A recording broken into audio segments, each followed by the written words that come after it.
Eureka! Nous allons voir ensemble comment isoler la tuyauterie.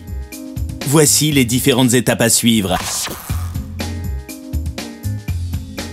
Et le matériel dont vous aurez besoin. Un manchon d'isolation mousse préfendu ou acclipsé de 12 à 22 mm de diamètre. Un manchon d'isolation polyéthylène préfendu ou acclipsé de 12 à 22 mm de diamètre. Une bande calorifique largeur 15 mm. Du ruban adhésif spécifique. De la colle pour manchon. Un cutter. Un tournevis. Et un collier de fixation isophonique. Première étape, isoler thermiquement la tuyauterie. L'isolation des canalisations d'eau chaude peut avoir un impact conséquent sur votre dépense énergétique. Pour isoler votre tuyauterie thermiquement, relevez la longueur de vos tuyaux et coupez les manchons d'isolation à la dimension souhaitée à l'aide d'un cutter. Puis, mettez-les en place, soit en les clipsant autour de la conduite, soit en les enroulant s'ils sont préfendus.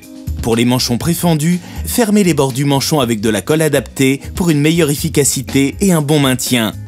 S'il vous faut réaliser des raccords de manchons, utilisez la colle pour effectuer des raccords jointifs et éviter ainsi les ponts thermiques. Pour passer les coudes et dans le cas des manchons en polyéthylène, effectuez une couverture en biseau à l'aide d'un cutter. Fixez ensuite le raccord avec du ruban adhésif. Pour les raccords en T, pratiquez une ouverture en V dans l'un des manchons à l'aide d'un cutter et une pointe dans l'autre pour que l'emboîtement soit maximal.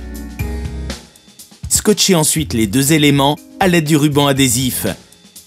Lorsque la pose du manchon est délicate, voire impossible, utilisez une bande calorifique plus fine et plus souple. Enroulez la bande calorifique autour de la conduite. Puis, scotchez-la avec le ruban adhésif. Deuxième étape, isoler phoniquement la tuyauterie. Attention, cette action nécessite une intervention sur votre équipement de chauffage. Et à moins de savoir réellement où et comment la modifier, faites appel à votre installateur ou à un plombier. Vous pouvez également changer les colliers de fixation et opter pour des colliers garnis de mousse conçus spécifiquement anti-vibration. Le démontage est simple. Utilisez un tournevis pour le dévisser. Puis, positionnez le nouveau collier à la place de l'ancien et vissez-le. Vous pouvez aussi intercaler entre les colliers existants et la conduite des petites pièces en caoutchouc. Et voilà, maintenant, c'est à vous de jouer.